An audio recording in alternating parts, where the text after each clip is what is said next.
to the Oyster Stew podcast. I'm Libby Hall, Director of Communications for Oyster Consulting. This week, we present part one of two podcasts featuring former regulators Ed Wegener, Evan Rosser, Jeffrey Hiller, Bill Reilly, and Patrick Dennis. Join us as they share their insights into what regulators consider when they come in to do exams, the art of managing exam requests, and how to enhance your firm's credibility. Ed Wegener spent over 20 years at FINRA as Senior Vice President and Regional Office Manager for FINRA's Midwest region. Ed led examination teams and pioneered risk-based approaches at FINRA, and now serves as a Managing Director for Oyster's Governance, Risk, and Compliance practice. Jeffrey Hiller is a former SEC Enforcement Senior Counsel, Veteran Compliance Officer, who served as COO and CCO of several national advisory firms. Evan Rosser is an experienced attorney and former FINRA examiner, specializing in regulatory risk management. Patrick Dennis is an attorney and former FINRA executive, bringing decades of experience in regulatory frameworks and enforcement strategies. Bill Reilly was a state of Florida regulator for over 30 years and brings a wealth of knowledge on multi-state regulatory oversight and enforcement. He now serves as a director at Oyster Consulting. Let's get started. Let's talk a little bit about what you should expect from regulators and, from our previous experience, what we think we can help people out with by what to expect. So let's start with Jeff Hiller, if you want to tell us your thoughts on this. Sure. One of the things the SEC and FINRA both do is put out a list of their sort of top 10 areas where they find most violation, and may put out a list of their priorities. And I say the first thing is, on an ongoing basis, to incorporate the items that the SEC notes, whether they're supervision or custody, whatever it be, to include those into your compliance calendar and include them into your ongoing review, so that if they came in, they would see that you have their priorities within your own set of priorities in terms of what you want to review and make sure that the firm is compliant about. Evan, you have any thoughts on that?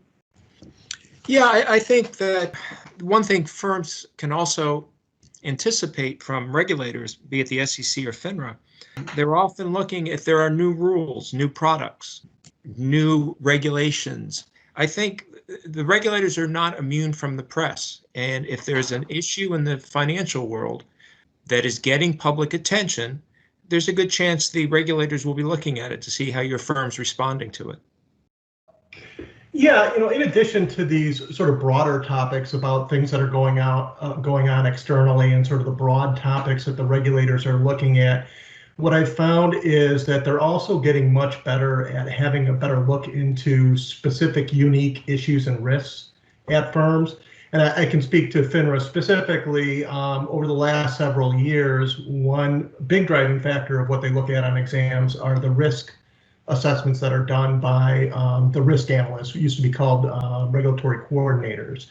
These are individuals that are responsible, that firms are assigned to, and for those firms that they're assigned to, the analysts are responsible for assessing the risk on an ongoing basis at those firms, and they use a lot of different data to do those assessments.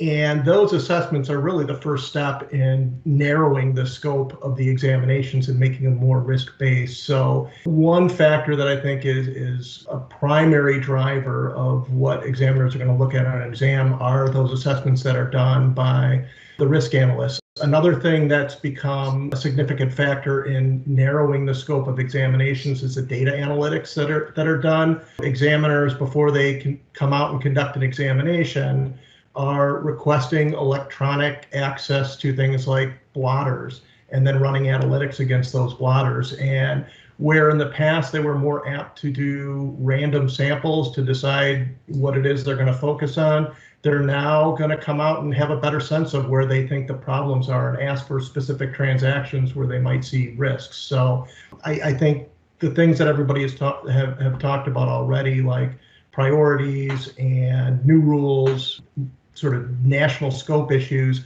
are big factors, as well as those more micro areas that they're finding doing this risk analysis and blotter analytics. Bill, anything to add from the state side of things? I mean, I know that obviously they come in and do exams and on a regular basis and for cause, et cetera, but go ahead. Yeah, in addition to what everyone has said earlier, a couple things. The states are all members of the North American Securities Administrators Association, also known as NASA. There is a substantial amount of coordination by the states. One of the things that we talked about are various, maybe looking at products and processes. I think one of the things that you're looking at is that some of the exams you might see are exam sweeps. These are situations where it may be the topic of the day and so forth. Interrupt you for a second. It's like, I mean, maybe we ought to back up and talk about it. I Okay. mean, I think approach this originally with the idea of talking about routine exams, but maybe we ought to spend a minute or two talking a little bit about the different types of exams that I think routine exams, for cause exams, and sweeps. Ed, you want to address that? Sure. I think each regulator has different variations of these, but I would say that examinations really fall into three buckets. There's the routine examination where they come out and test your controls, look at particular areas that might be priorities. At FINRA, those exams are going to take place at a minimum every 4 years, but the frequency of the exams are going to be driven by those risk assessments that the analysts are doing. That's really the analysts are the ones that,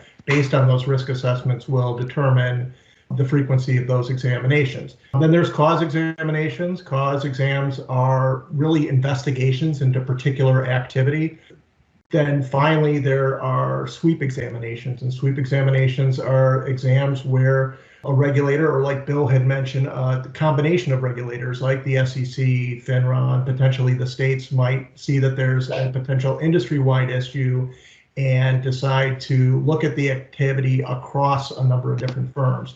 One of the things that FINRA has done that's been really helpful, I think, along the lines of having more transparency into their programs is when they do initiate a sweep examination, they'll publish the document requests that they send out to those firms so that other firms that might not be part of the sweep can get an idea of the types of things that they're looking at. Evan, any thoughts?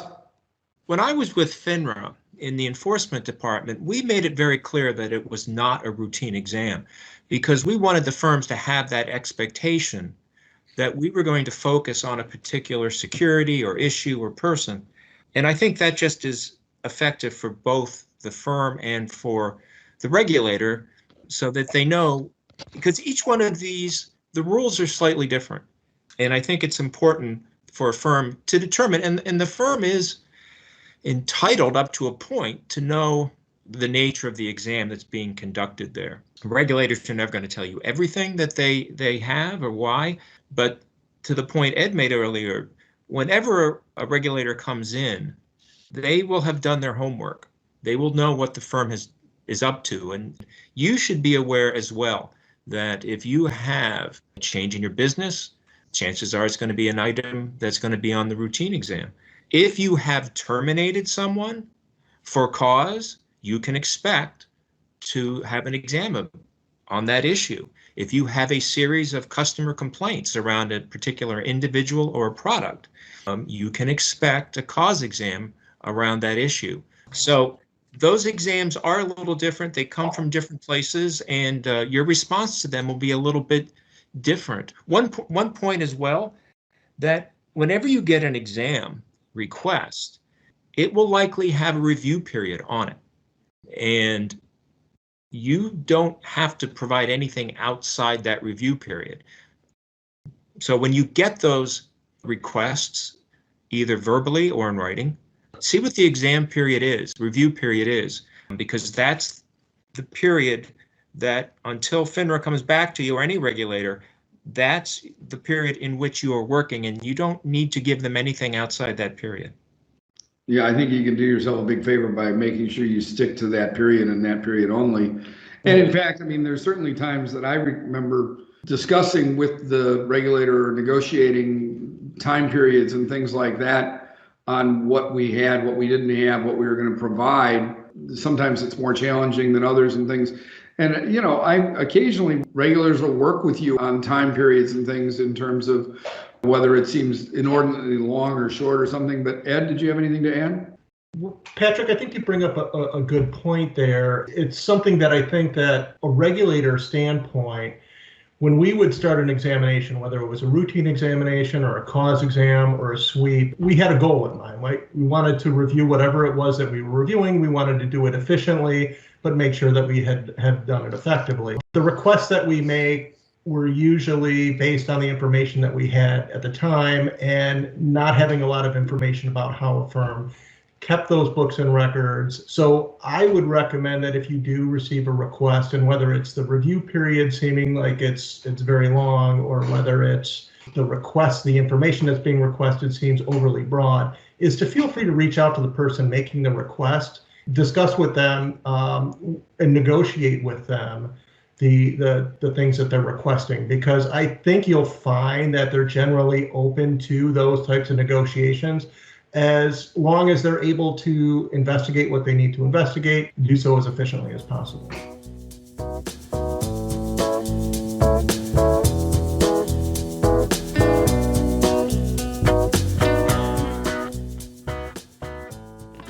In this segment, we're going to talk about exam document requests and the importance of good communications with the regulators.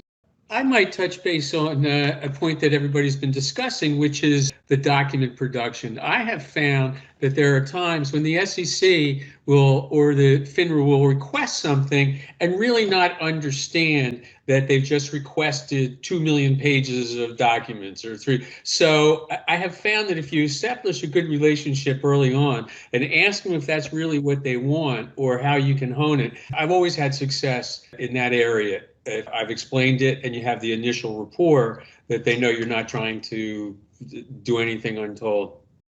It's certainly been my experience that the best way to do this is to assign a single point of contact or a single point person in connection with regulators. All of the requests come to that person.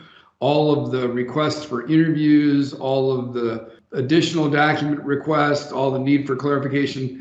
It's best if you can do it have it one person that manages the entire exam for your firm, whether that's the CCO or in-house legal or however you want to do it. But that's certainly been my experience, but would love to hear your thoughts on that. Just Ed, his thoughts on that.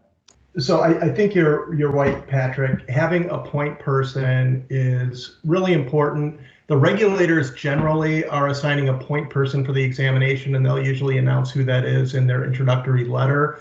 And doing that early is important too, because the document requests start now, not when they show up on site, but several weeks before they show up on site. So what you're going to see are requests being made electronically, the expectation that documents are provided electronically back in advance of the examiner showing up on site, so that they can do those types of analytics that we were talking about earlier. So assigning a point person at the time the examination is announced is critical. But one nice thing about the fact that the records are being produced electronically is it makes it so much easier to manage document requests, because I remember when we would do exams and we would be requesting them, some via paper, some via email, some in person, that it would get very difficult to keep track of all that. And then when firms would respond, knowing what's been responded to often was an area that we would have discussions about.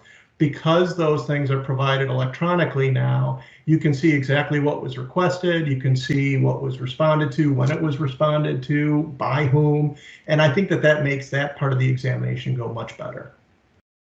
My practice has always been to meet with them every day for 5 minutes to make sure that we're on target, that we're getting them the documents we need. If there is something that we changed our minds about, or they said you don't have to produce X amount, you can produce Y, that we document that and go over it in the morning. And so a good point person with good communication skills is probably one of the most important things at the outset of an examination.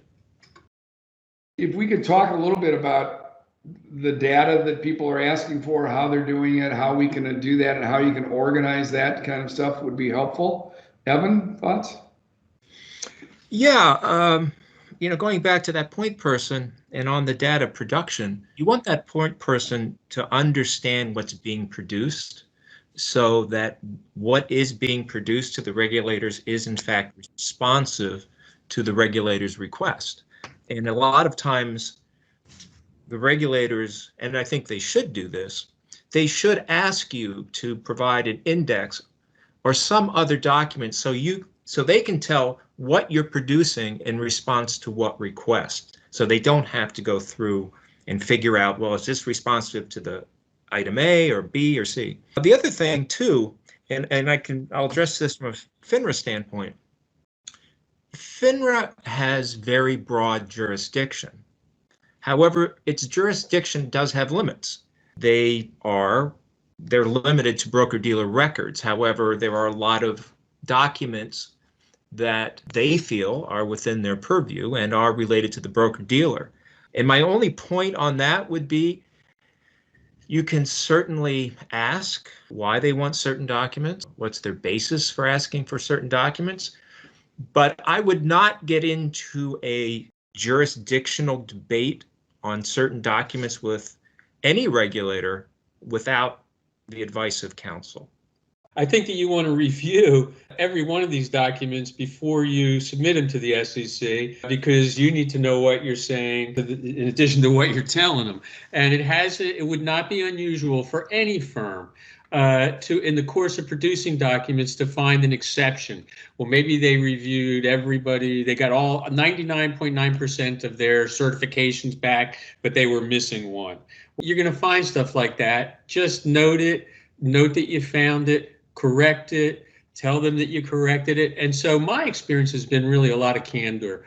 And there are firms that have said, well, we're going to say that attorney-client privilege asserts to our internal audit records or whatever. I would be very cautious in what I would withhold and what I would give them, in terms of, I would try to be as cooperative as possible, work with your counsel to favor disclosure and transparency over not, but I think you do need to talk with counsel.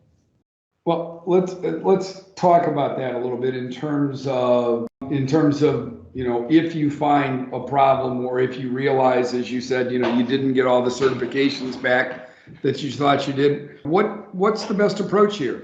Usually I have a spreadsheet where some columns the regulators can see and some columns the regulators cannot see. But the one of the columns they see is item number 17, you requested X. Then there'll be a row on June 20th, we agreed that we could hone the request and make it the following. And so I have a record of that. And to the extent I find things before the SEC or the FINRA or any regulator comes in, depending on the nature and scope, I would say 99 times out of 100, I would say to them at our opening meeting, during the course of producing the documents, we found these exceptions, we've corrected them. If during the course of the exam you find anything, and you can let us know, because we know that there are human error, we try to fix it quickly. And so you can use that to your benefit. And I think you gain credibility up front if you can have that discussion. I think there's a lot of debate about, when and whether to let the SEC or FINRA or the states know you've identified a problem, gathering information before they find it. And to Jeffrey's point, I would agree. I think you get a lot of credibility when you identify to them, hey, we noticed these issues. We wanted to let you know about it. Here's what we've done to fix those issues. I think you get a lot of credibility. So I would recommend doing it. I mean, I think it's important, though, to investigate that fully when you identify those issues, identify why they happened, identify any systems that may have caused them to go unidentified until the examination started, and make sure not just fixing the issue, but fixing some of the underlying reasons for the issue would go a long way as well. Thanks everyone for listening. Tune in and join us for part 2 as our experts share strategies for navigating regulatory interactions and fostering a culture of compliance. If you'd like to learn more about our experts and how Oyster can help your firm, visit our website at oysterllc.com.